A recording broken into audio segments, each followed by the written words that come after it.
Thank you, Chairman Rouser and Ranking Member Norton. Roadway safety is a national crisis, and it is, and we've talked about it. And Congress must act decisively in the next Surface Transportation Reauthorization Bill to implement life-saving policies. One of the things I've worked on has been complete streets.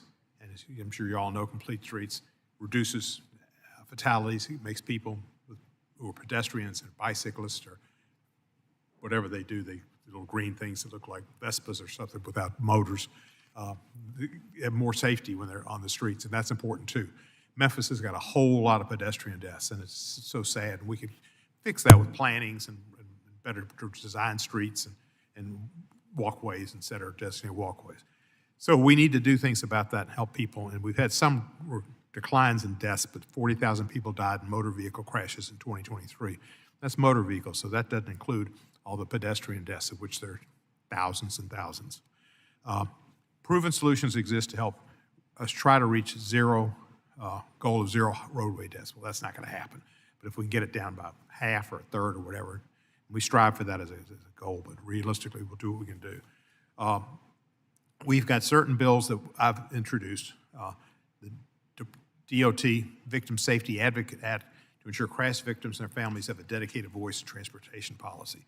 And they should. This is a devastating thing to their families. They lose family members, never get over it, and they should have the right, and we can learn from them, and they can be the force that drives legislation that can save people's lives.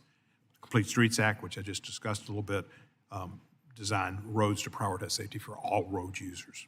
The School Bus Safety Act implement essential protections for our children, such as seatbelts on school buses. I've seen so many kids killed in crashes in school buses, and seatbelts, I think, would save lives. I know there's problems of chairs 90 degrees and they go back and all that, but the seatbelts work, and I think they would be helpful. And there's battles between local governments that don't want to spend the money and the seatbelt people, et cetera, but the kids' lives are at stake.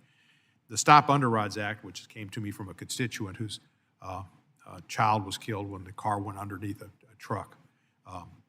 It would prevent horrific underride crashes that claim lives of too many Americans. So many cars can go under trucks, and then I think my staffer is going to go crazy when I say this. He's not going to go crazy because he's a very stable and good woman, but Jane Mansfield, that's the child, I remember that. Underrides can be devastating and kill people. Additionally, the bipartisan infrastructure law created critical programs, including the Safe Streets and Roads for All program, which has demonstrated local communities can reduce traffic fatalities when given the necessary resources. I look forward to our discussion, which we've already had, and how Congress can further advance these critical safety initiatives in the upcoming Transportation Safety Bill. So thank you, and I yield back the balance of my time. Thank you. Gentleman yields back. Seeing no other members that have